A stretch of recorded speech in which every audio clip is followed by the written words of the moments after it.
There are medications now available that can help to reduce people's desire to drink or the amount they drink, and medications that will help them stop completely. Antabuse is a medication, a very old medication that if you just take an Antabuse pill in the morning, it's like swallowing an aspirin. It doesn't do anything, you don't feel anything, but if you should drink within about 48 hours after taking that pill, you'll get sick. You'll feel horrible, nauseous, vomit, etc. The purpose is not to be on Antabuse and make yourself sick, but knowing that that can happen frees you to not have to think about alcohol and helps you to control your impulse to drink, so that taking Antabuse on a daily basis can be a very, very effective way to jumpstart abstinence for people who want to stop drinking and are concerned that they may not have the impulse control to get even a few days of abstinence without the benefit of something like Antabuse. It can also be used situationally, Antabuse, so that if somebody knows they're going into a high-risk situation where they've stopped drinking for a while and now they're concerned that they're going to sort of go into the lion's den, like a patient of mine who was, had an upcoming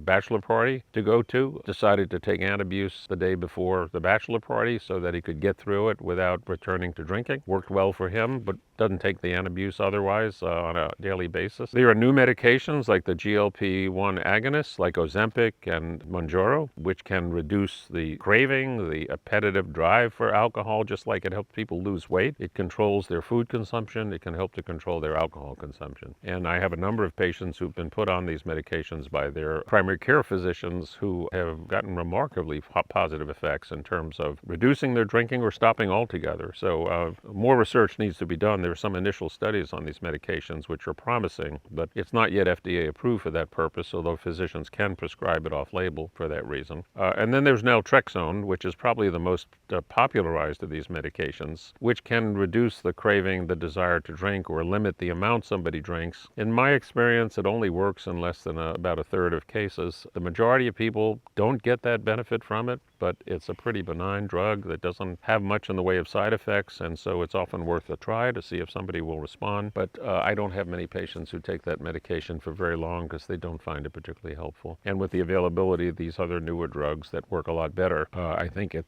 tends to be more the option of choice, although those medications can be quite expensive, and that's a limiting factor.